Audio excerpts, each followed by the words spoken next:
महाराष्ट्रात तुम्हालाही माहितीये की अशा किती घटना घडत आहेत, म्हणजे 4 वर्षाच्या मुलीपासून ते म्हाताऱ्या माणसांपासून. आता ही बिचारी मुलगी आमच्या मनसेकडे आली, आज 10 वर्षापासून हिच्यावरती अत्याचार होतो, तिच्या पुढे मागे कोणी नव्हतं, ती मुलगी घाबरली आणि त्या अत्याचाराला बळी दिला.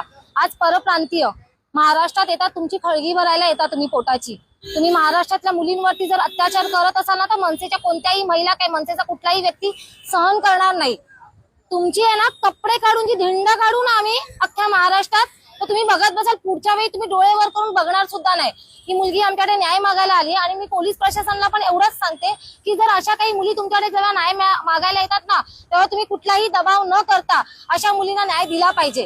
कारण ह्या मुलींच्या विचारांचे तिला वडील नाहीये, भाऊ नाहीये, कोणी नाहीये आणि ही मुलगी त्या अत्याचाराला बळी गेलीये. तर आज हिच्या मागे चांगला सपोर्ट असता तर ही बळी गेली असती का ही मुलगी? मला असं वाटतं हिला खूप न्याय, आणि जर न्याय नाही मिळाला तर मग आम्ही आमच्या मनसेच्या पद्धतीने जे आंदोलन करायचं ना ते आम्ही करूच. आणि मी तिथे करवंडी द्यायची, मी आणि माझी मैत्रीण.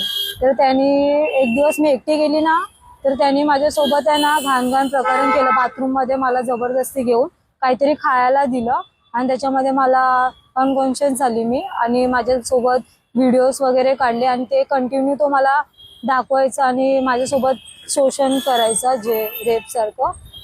आणि त्याच्यानंतर त्याच्या बहिणीला माहित पडलं ना, अनिता पाटीलला, तर तिने मला बोलली की एक हाताने टाळी वाजत नाही.